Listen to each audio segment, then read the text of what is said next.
Oi, gente, tudo bem? Bom, então, para dar continuidade em álgebra, hoje eu vou ensinar sobre equações de segundo grau. Então, bom,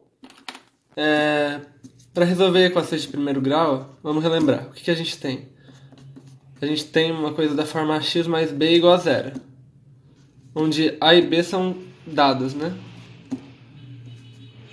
A e b são dados, a gente quer descobrir o x.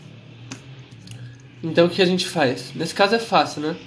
Porque você soma menos b dos dois lados, ou passa o b subtraindo para o lado direito, fica com isso. E daí você simplesmente divide por a. Claro, se o a for diferente de zero. Se o a for zero, nem temos uma equação de fato, né? Então a gente vai ter alguma coisa desse tipo aqui. Beleza? É bem simples de achar a solução.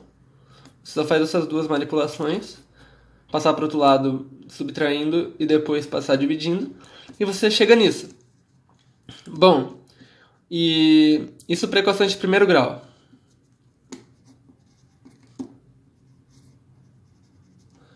Para equações de segundo grau, que agora é o que importa, vamos lá. Segundo grau.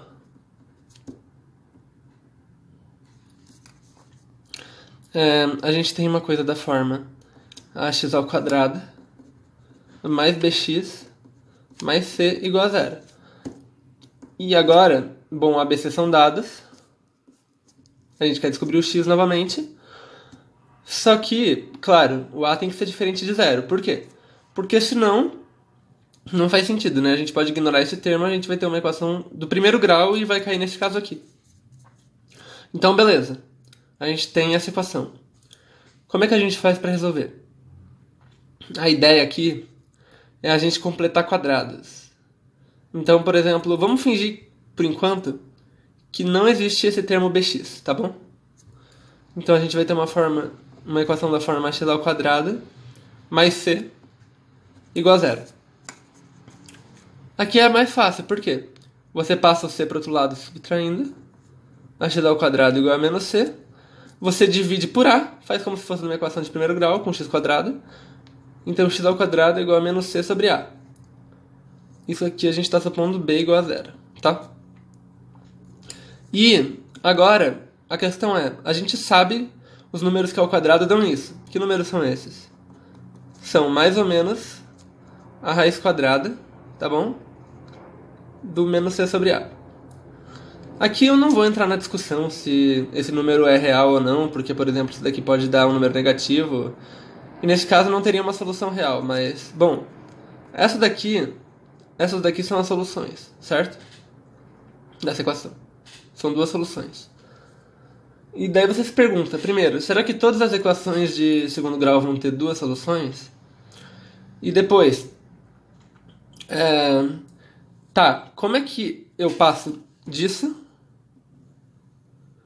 e consigo chegar em alguma coisa parecida com isso? Ou seja, sumir com esse b que está aqui atrapalhando. Porque sem o b a gente consegue resolver, né? Essa discussão toda nos leva a esse tema aqui, completar quadrados. O que quer dizer isso? Bom, isso vai ficar claro com exemplos. Vamos supor, por exemplo, que a gente tem a seguinte equação.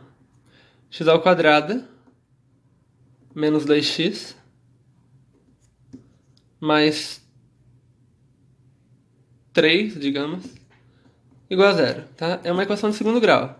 A igual a 1, B igual a menos 2 e C igual a 3. O que a gente faz? A gente lembra do seguinte, a gente percebe que quanto é que é x menos 1 ao quadrado?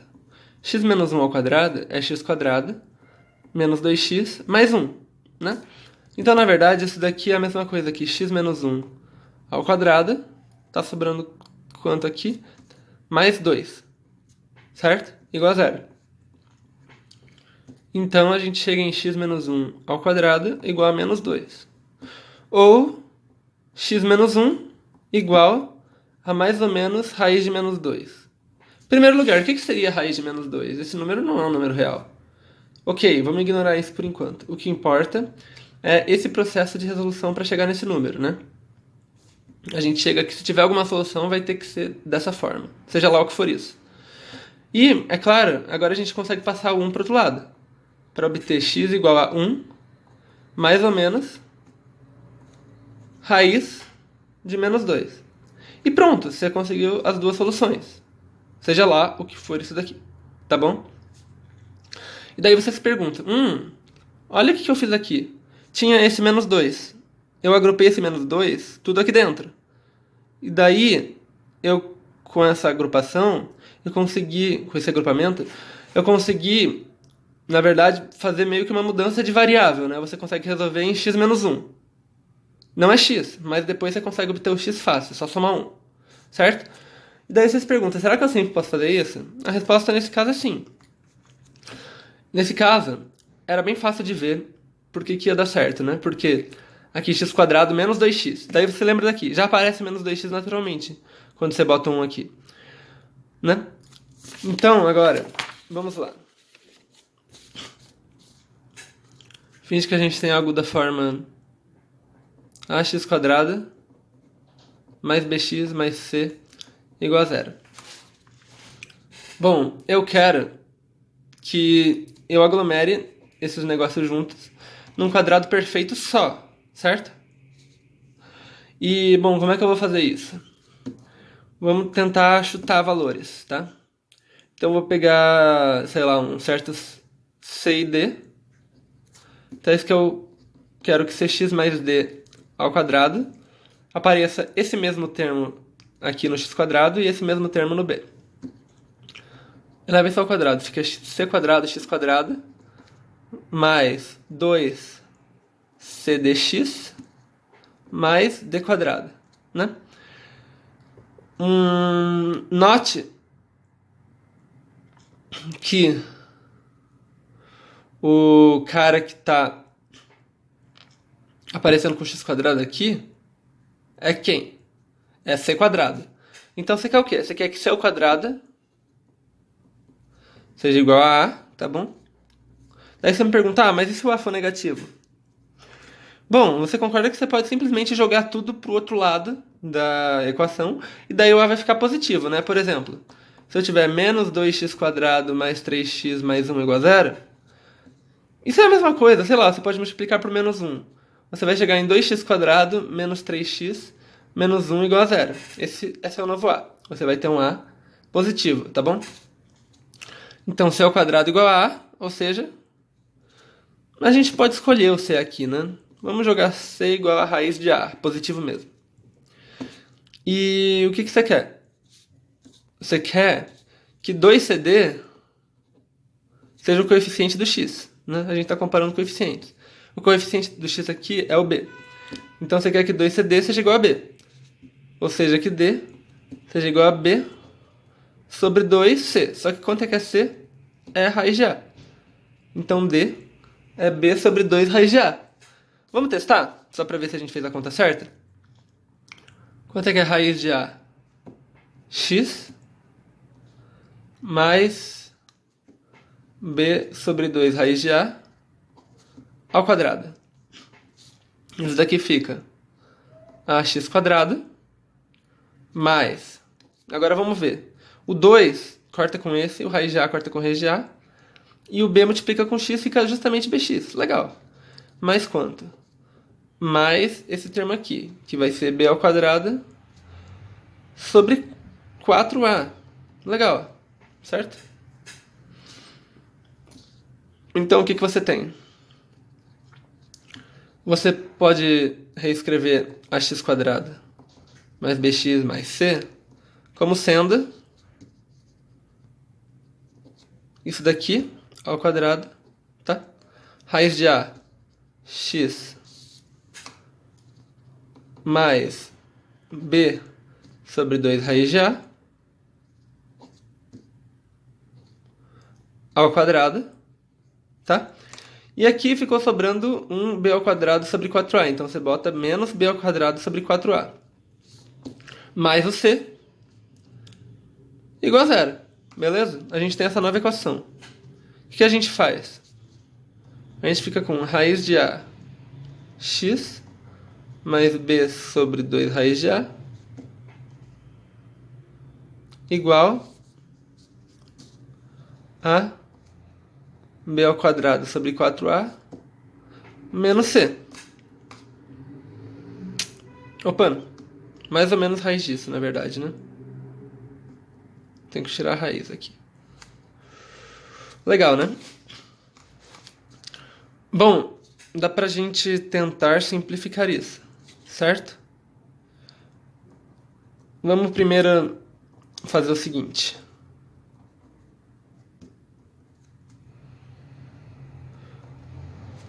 Vamos igualar os denominadores aqui. E esse dividido por 4a eu vou tirar para fora, fica 2 raiz de a. Bom, então nós paramos com isso, certo? Raiz de ax mais b sobre 2 raiz de a igual a mais ou menos raiz de b ao quadrado menos 4ac sobre 2 raiz de a. Agora, eu vou dividir tudo por raiz de a, certo? Então o que acontece? Dividindo aqui por raiz de a, eu fico só com x. Mais b sobre...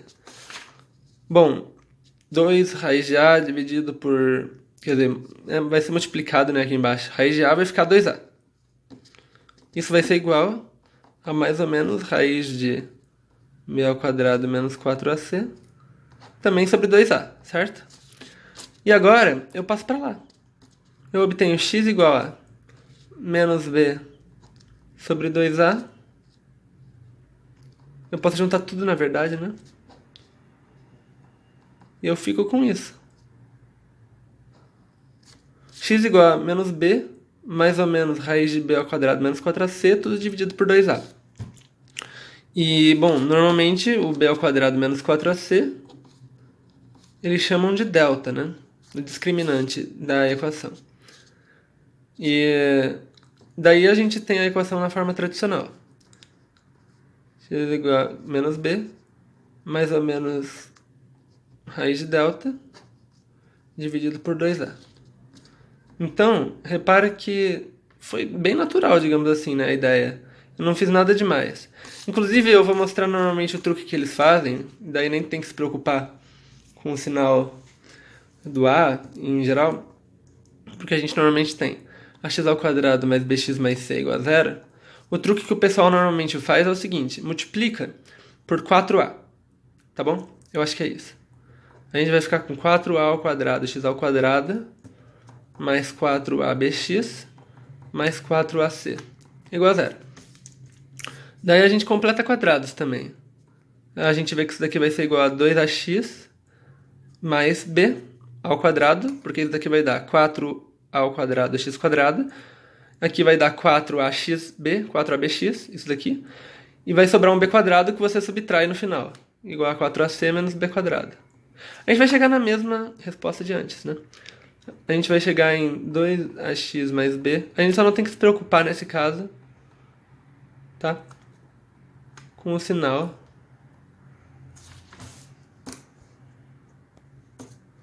E a gente faz 2ax mais b igual a mais ou menos raiz disso, que eu vou chamar já de delta.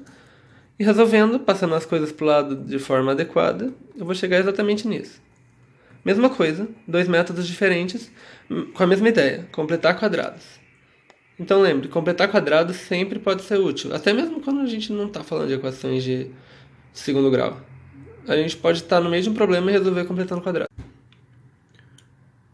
A segunda técnica que a gente vai ver hoje também vem de uma fatoração, quer dizer, um truquezinho esperto, mas dessa vez a gente imagina que essa equação tem duas soluções, digamos RS, tá bom? Então ela pode ser fatorada desse jeito, tá? Não vou entrar em detalhes agora exatamente o porquê, mas isso tem a ver com o fato de R ser uma raiz disso, então o polinômio x menos r divide esse, beleza? Então, se você abrir desse lado, você vai obter o quê? X quadrado menos, rx, sx. Então é r mais s, x, mais r vezes s, tá bom? Então, comparando os coeficientes, o que você vai achar? Opa, aqui falta um a. Tá bom? Então, você vai achar isso, ou ainda, ax² menos a vezes r mais sx mais ARS. Então, o que você tem? Compara os coeficientes. Aqui igual a aqui. Ok. Sempre. Aqui tem que ser b, o coeficiente do x. E aqui está menos a vezes r mais s. O que a gente conclui? Se RS são tais que isso acontece, então isso deve valer. Em particular, r mais s é igual a menos b sobre a. Beleza? Então a soma das duas raízes satisfaz menos b sobre a. Da mesma forma, o que a gente vai achar? A vezes RS tem que ser o termo independente, tem que ser igual a C. E daí você chega em RS igual a C sobre A. Então o que você conclui? Numa equação de segundo grau, as duas raízes têm que satisfazer soma igual a menos B sobre A e produto igual a C sobre A. Normalmente a gente está trabalhando com uma equação do tipo x² mais bx mais c, né? O A pode ser 1. E nesse caso a gente quer achar RS, tais que R mais S igual a menos B e R vezes S igual a C. Esse é um caso particular em que o A é 1. Por exemplo, x² menos 5x mais 6. Você pode não querer fazer Bhaskara. Não que seja demorado, mas às vezes pode ser mais fácil simplesmente você conseguir fazer soma e produto direto. Daí você se pergunta, que números que somados dão 5? Lembra que é o sinal oposto ao desse daqui, aqui está menos 5, então eu vou procurar mais 5. Eu quero RS, tais que R mais S são 5. E o produto é esse cara aqui, ou seja, 6. Daí se você pensar um pouco, olha, 2 e 3. 2 mais 3 dá 5. 2 vezes 3 dá 6. Então isso daqui pode ser escrito como x menos 2 vezes x menos 3. E daí, o que você tem? Bom, isso daqui só vai ser 0. Eu quero que isso seja 0, né? Eu quero resolver essa equação. Isso daqui só vai ser 0 se x menos 2 igual a 0, ou seja, x igual a 2, ou x menos 3 igual a 0, ou seja, x igual a 3.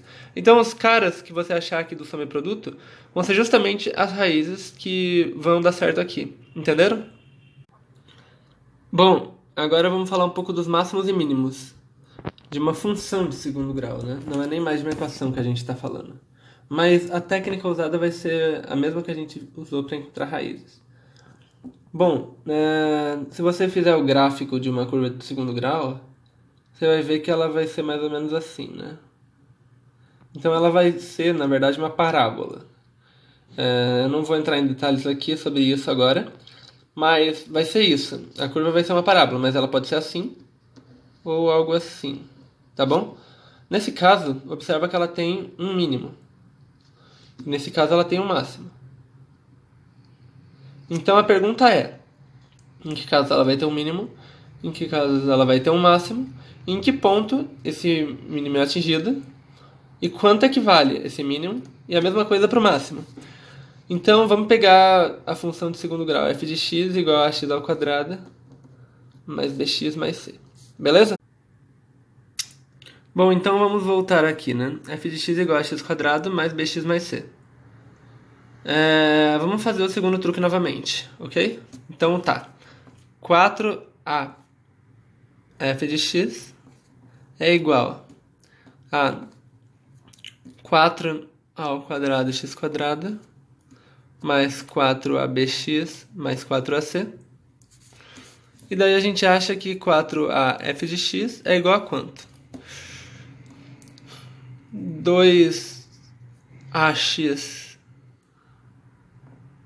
mais b ao quadrado, ok? Mais 4ac menos b ao quadrado.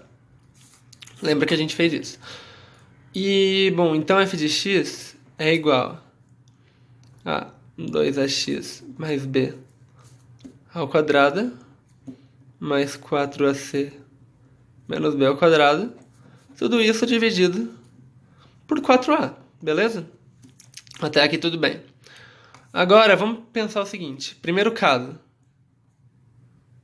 Se a for maior que zero. Vamos analisar isso daqui. Essa parte da expressão é constante. Aqui embaixo também é constante, né? Então, isso daqui constante. Isso daqui constante. Tudo que varia é isso daqui, porque é a única coisa que depende do x. Só que isso daqui é um quadrado perfeito. Isso daqui sempre vai ser maior ou igual a zero. Então, quando é que a gente vai ter o valor mínimo do f de x? Justamente quando isso daqui for igual a zero, certo? Se isso daqui for maior que zero, isso daqui vai ser maior do que esse valor. Então, o mínimo vai ser justamente quando isso daqui for zero, ou seja, 2ax mais b igual a zero, se somente se o x é igual, daí eu vou isolar como se fosse uma equação de primeiro grau, x igual a menos b sobre 2a. E a nossa pergunta também pode ser, quanto é que vale f de x nesse caso? F de x vai ser, isso daqui vai ser zero, então vai sobrar o quê? 4ac menos b ao quadrado sobre 4a, ok? Vai ser o valor mínimo, tá bom? Isso no caso em que o a é maior que zero. Faz até sentido, né? Porque quando a expressão cresce, quando o x cresce, quer dizer, os termos... Vamos olhar aqui. Intuitivamente, o x quadrado é muito maior que o x, se o x for grande, né? Então, tudo que vai determinar o sinal de f de x vai ser justamente o valor do a. Se o a for maior que zero, a parábola vai ficar um negócio assim e vai ter um mínimo, que é justamente nesse ponto que a gente achou aqui, com esse valor aqui. Se o a for menor que zero, a análise vai ser muito parecida. Porque o que acontece aqui? Isso daqui é negativo, tá? Então, quanto menor for isso daqui, maior vai ser o f de x. Beleza? Então, como é que a gente vai analisar isso nesse caso? Nesse caso é a mesma coisa, então. A gente quer que aquilo seja zero. 2ax mais b igual a zero. Precisamente se o x é igual a menos b sobre 2a. Percebe que é a mesma coisa. Chamado vértice da parábola, né? Porque sempre tá bem aqui ou bem aqui. É o vértice da parábola que a gente chama esse ponto. Menos b sobre 2a. É o ponto sempre de máximo ou mínimo. E o valor também vai ser o mesmo, observa. Só que dessa vez, esse vai ser o valor máximo. O valor de máximo, tá bom? Por quê? Porque justamente o a é negativo, uma hora o negócio vai ficar muito pequeno e vai descer. Então, nesse caso, atinge um valor máximo, ok? Bom, essas são as principais ideias a respeito da equação de segundo grau, as coisas mais importantes a se saber. Método de resolução, tanto por completamento de quadrados, quanto por soma e produto. E máximos e mínimos. Isso daqui é normalmente o que mais aparece também nas Olimpíadas.